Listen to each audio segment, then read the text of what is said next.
Hello, welcome to Tiny Bench. I hope you're doing well wherever you are in the world.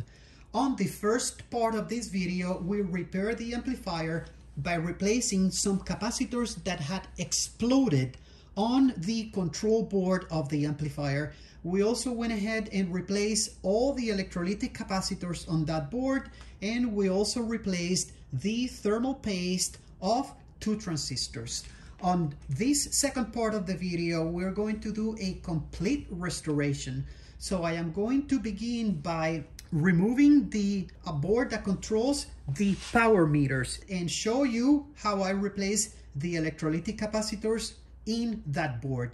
Then I'm going to proceed to replace all the electrolytic capacitors in the amplifier. Let's get started. Look at this. You simply wiggle it out and out it comes. Here are the capacitors that we're going to replace. I always take a marker and I mark the orientation of the capacitors, but there's no room, so I got the drawing of this board and they are labeled. I have one of these vacuum solder remover, but most people don't have that. So with a regular spring-loaded solder removers, it's almost impossible to remove all of it. So I find it easier to remove the capacitor first and then remove the solder. Otherwise, if you remove most of the solder, it actually makes it more difficult to remove the capacitor. So another way to do it, if you don't have one of these vacuum pumps, here's another way to do it. So I would put a little bit of solder on the tip, start working it from left to right. Okay, so what I did was basically work it from side to side. I'm going to apply a force over here, right, and put heat on that side. So I'm gonna melt it and then torque it to the side, and then the other way. Now I'm gonna push from this side and melt this side. You see? And then one more time over here. And out it comes. Okay, so that's pretty easy. And now with your spring-loaded socket, you can now remove the solder a lot easier.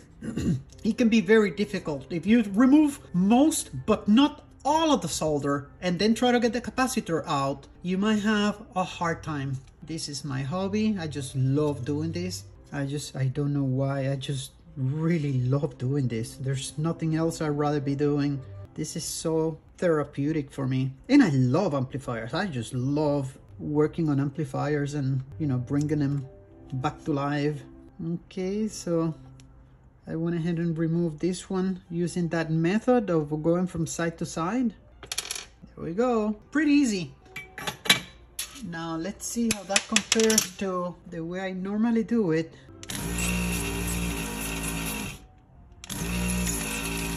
Oh yeah, look at that. It falls right off.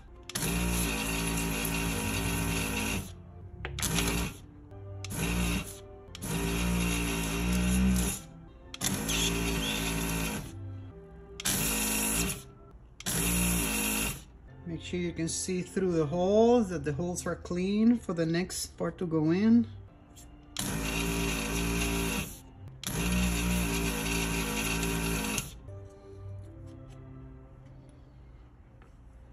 Okay, there we go, they're all out.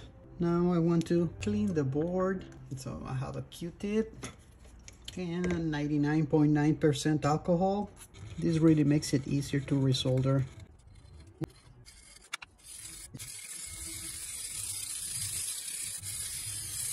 I'm going to apply the deoxit with a Q-tip when I'm ready to insert it, because I don't want to get it on my fingers. Chemicals are very harmful. Your skin, the largest organ of your body, it's a sponge. Anything you put on your skin gets sucked right into your bloodstream, and then your liver has to deal with it. Once I do this board, I will test the amplifier, then do another board and test the amplifier again. I'm gonna do a little bit of work at a time and test the amplifier. I don't wanna do the entire amplifier and then have something not work and then go crazy backtracking. These green ones are Nichicon bipolar audio capacitors. The next one, it's a 22 microfarad. This one is a Nichicon. The original was 16 volts and let me see. No, the original was 35 volts. This one is 50. Look at the difference in size with technology. This is also Nichicon, 10 microfarads, 63 volts. The original was 50 volts. And that was already an overkill. That's how Mcintosh designs. They over-design their products so they last for decades. And that's one thing I love about Mcintosh. And finally, this one is 47 microfarads, 50 volts. The original was 16 volts. Look how easy you can get confused. You can assume that these are the same, and they're not. This is 10 microfarads, 40 volts, bipolar. This one is 47 microfarads, 16 volts, and it has polarity. And yet they look the same. These are electrolytic. They don't look like, but they are electrolytic. So here we go. 47 microfarads. Wiping the tip on a wet sponge, and I'm going to put a little bit of solder on the tip, and I'm gonna go ahead and start with this one. Put it on the area, and then put some solder on it. I'm not putting the solder on the iron, I'm putting the solder on the metal that I am soldering.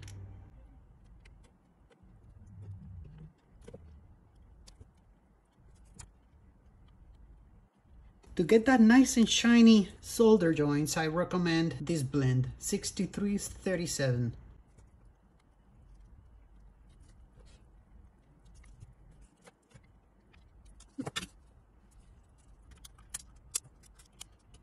Fantastic! All right, so the meter board has been recapped.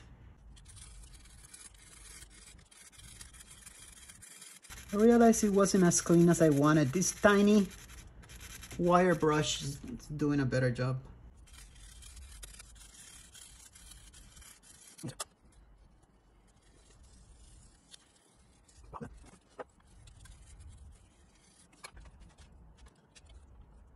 The next thing that I want to do is recap the preamp board. So you unplug it, and then there are 3 nuts.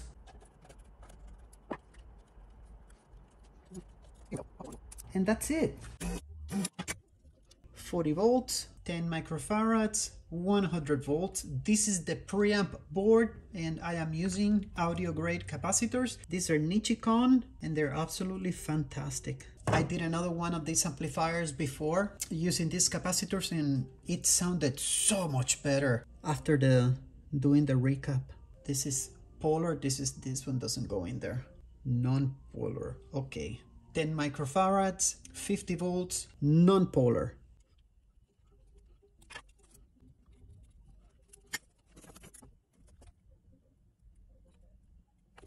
Okay, 1 done, 5 to go.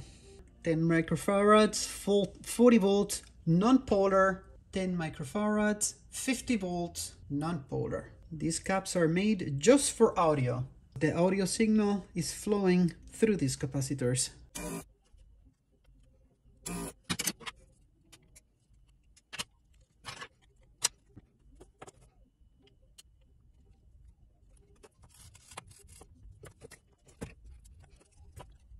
I have Mozart playing in the background. I don't know if you can hear it. My father used to play Mozart in the piano, so I grew up listening to it with my father playing it beautifully.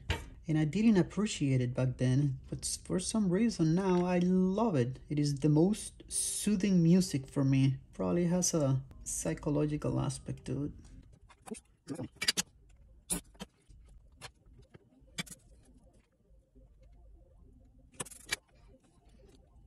These are 0.47 microfarads, 0.47, 50 volts.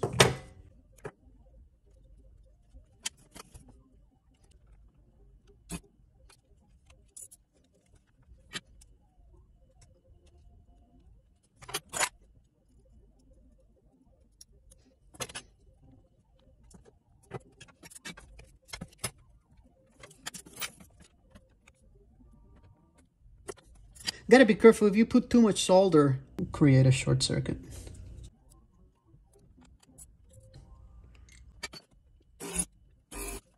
Gotta be really careful. Ouch!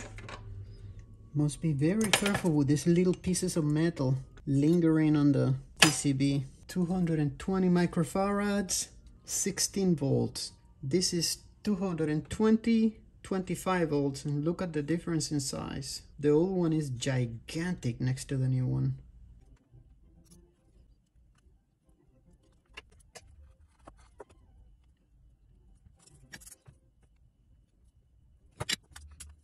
Ten microfarads, 50 volts. 10 microfarads, 100 volts. And again, much smaller, double the voltage, half the size. And get that leg out, see, just like that. Then reverse the direction of the force, put the heat on the other side. There we go, and it's out. I think that's an easy method.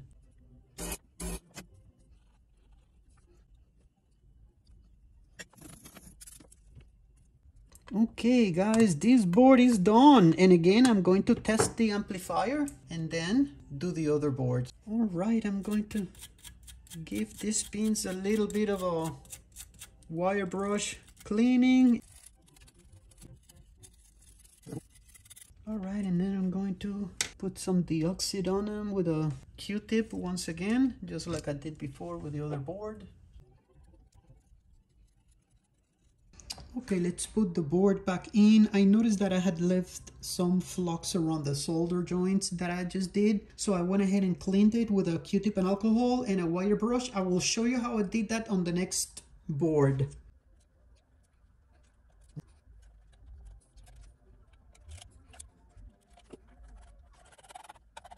Just finger tight.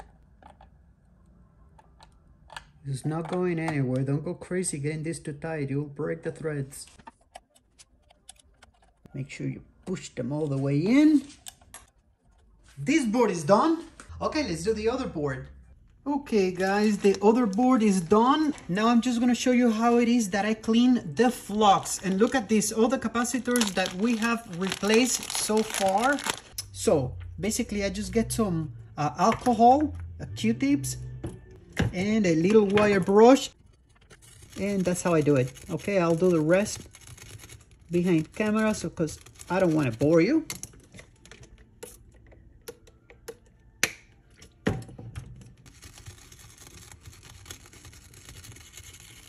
So basically that's how I do it. I'll make sure that I don't leave any cotton threads in there, because you know, cotton thread, it's probably not very conductive, but if it starts building dust and humidity, you can end up conducting. And if it happens to be on the base of a transistor, you can turn a transistor on. And that's how I do it. I will finish cleaning it and blow it with a compressed air. All right guys, the other amplifier, a pre-amplifier board, has been installed, and I am going to do another test. Woohoo!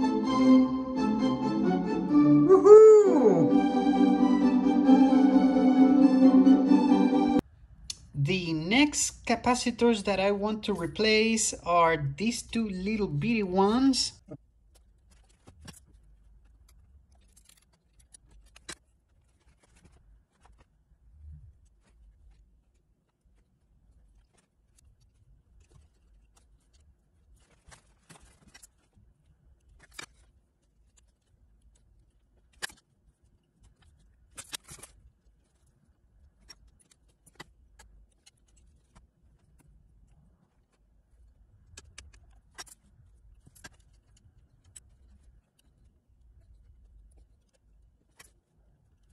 All right, let's go ahead and test them to make sure they are passing sound. Beautiful, and they are. If you like this video so far, please like and subscribe, and thank you so much for keeping me company on this journey. I really appreciate it. Thank you very much.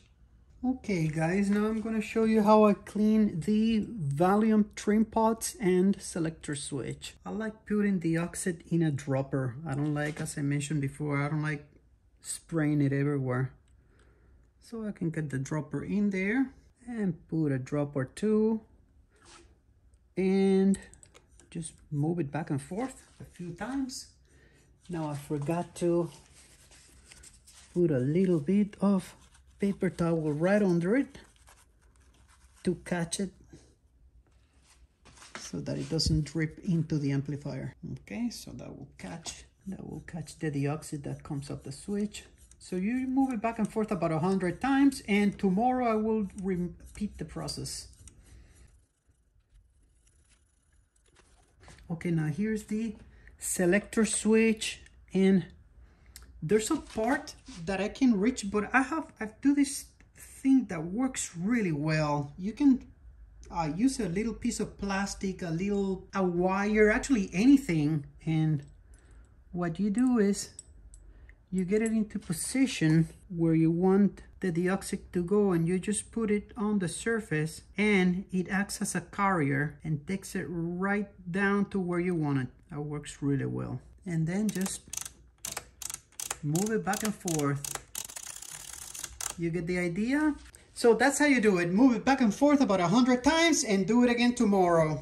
The next thing that I'm going to do is replace this tropical fish capacitor with a new Mylar. It is not an electrolytic, it is a film capacitor, but I still want to replace it because I don't trust these tropical fish capacitors in this application. Over time they can start leaking electricity, and this is a very crucial part of the amplifier. It is a cross the bridge rectifier, and this is the heart of the power supply.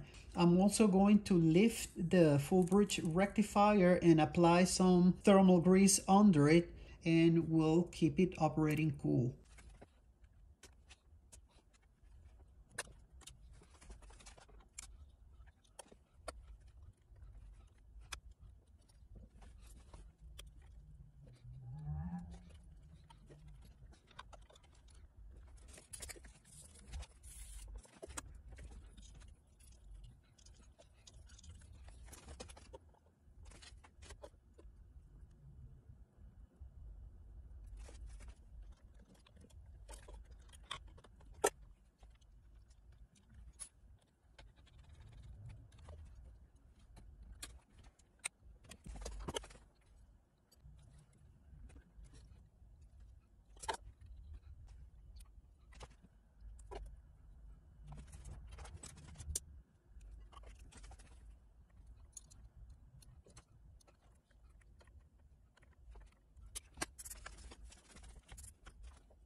Okay, now I want to remove the speaker relay and give it a clean.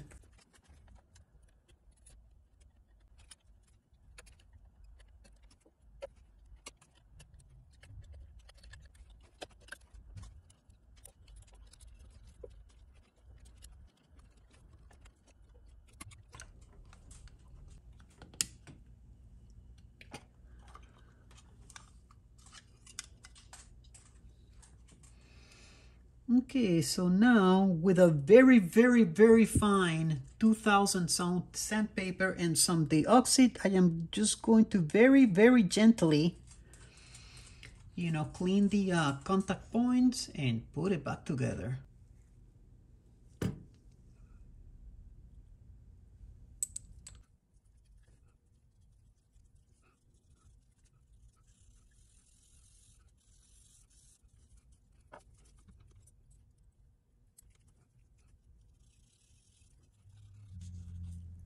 Okay guys, that is enough. I'm going to let it dry and put it back in the amp.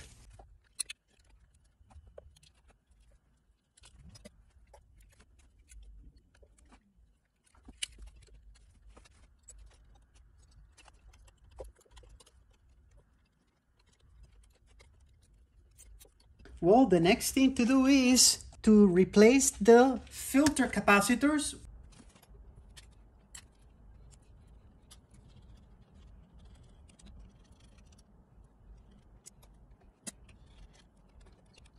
You need to make sure that they have been discharged. Don't want you to electrocute yourselves.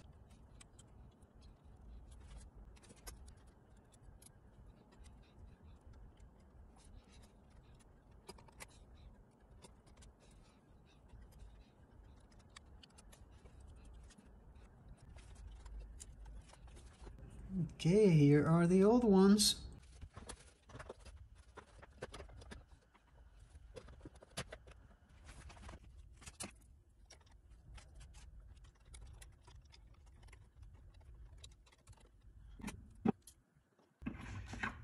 Oh, you gotta be careful over here. Oop. If you do this, make sure you don't pinch those red cables. Oh, by the way, that hole, the vent on the cap has to line up with these holes. Otherwise, you have it in backwards. And if you put it in backwards, they will explode when you turn the amplifier on. They would eject all the electrolyte.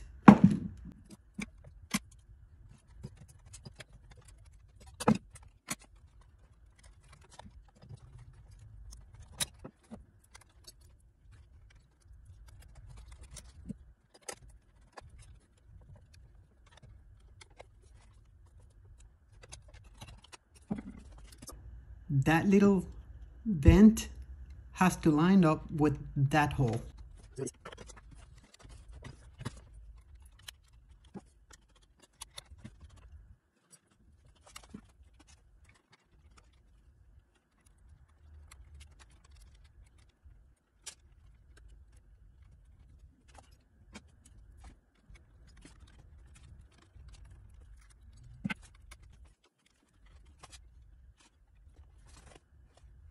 So yeah, you see this over here? If this came in contact with this, the sheet would hit the fan.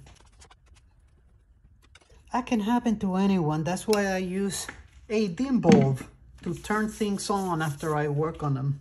Okay, it's time to adjust the bias. According to the service manual, you operate the amplifier at 120 volts with no input signal. I have done so for about 20 minutes to warm it up. Okay, then you turn the adjusters counterclockwise all the way. Then turn each adjuster clockwise until you get a 0.05 amp increment. So let's go ahead and do that. Right now it's 280, so I am going to go ahead and bring it up to 0.285. Mine are already turned counterclockwise, as this is my second attempt to film the process. 0.285, perfect. Okay, so now I'm going to bring this one up to 0.290. 0.290, the bias adjustment is done. When you use a clamp meter, you need to put the clamp around only one wire. If you clamp the entire power cord, the reading would cancel out. The next thing that I am going to show you how I do is adjust the power meters. But before I do that, I'm going to go ahead and dust the amplifier off with compressed air.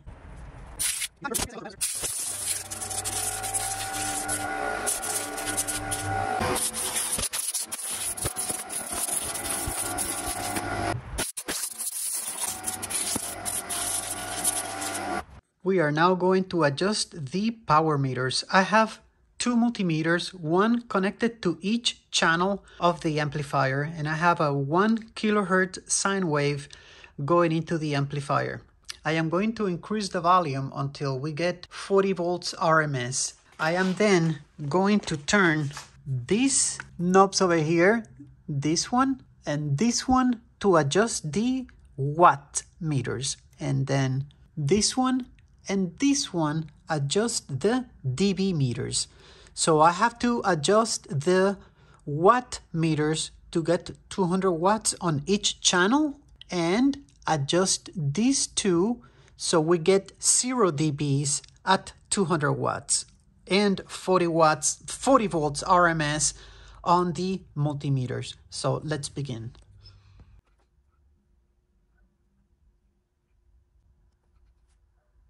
Okay, that was done. Spot on 200. Now I'm going to do the other one. And spot on 200. Beautiful. Okay, now I'm gonna flip to dBs and adjust the other two to get 0. Okay, that one's done. And now the other one. And that's done. Beautiful. All right. We'll go ahead and clean all these output transistors and put a little bit of fresh thermal paste, and then our restoration will be 100% complete. I will then end this video and do another video where I will take care of some minus cosmetic TLC and try some LED bulbs.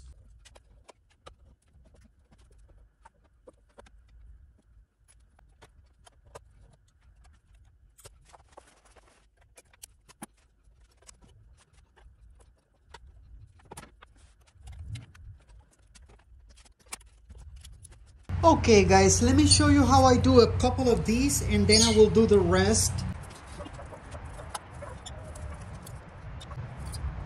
And notice this transistor is different than the bottom three.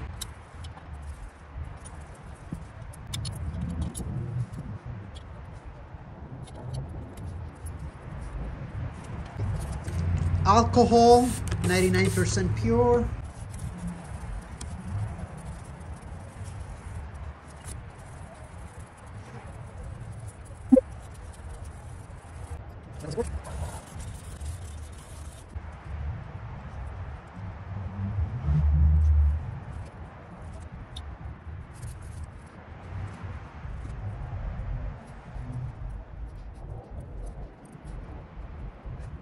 Now I'm gonna take some deoxit on a Q-tip and I'm going to wipe the pins.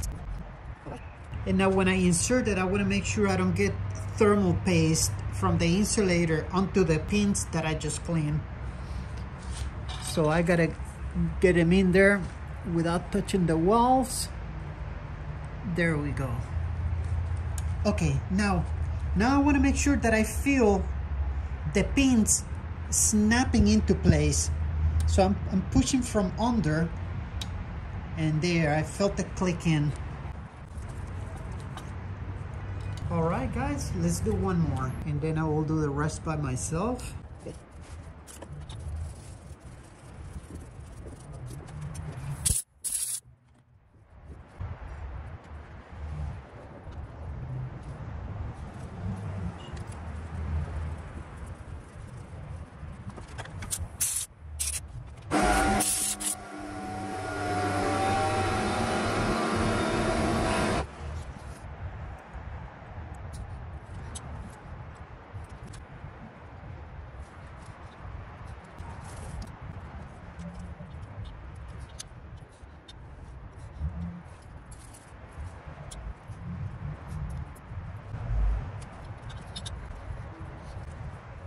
Just finger tight, don't get this too tight.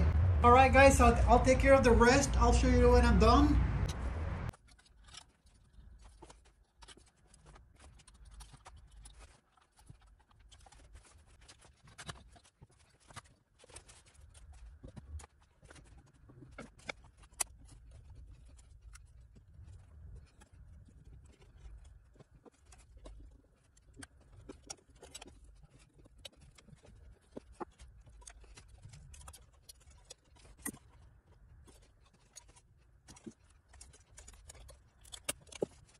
Okay guys, this one is done. I will now do the other one. And finally, I just finished replacing the thermal grease on the other channel. I feel like it took me forever. Such a messy job and tedious, but it had to be done. These three switches on the back, let's clean them up.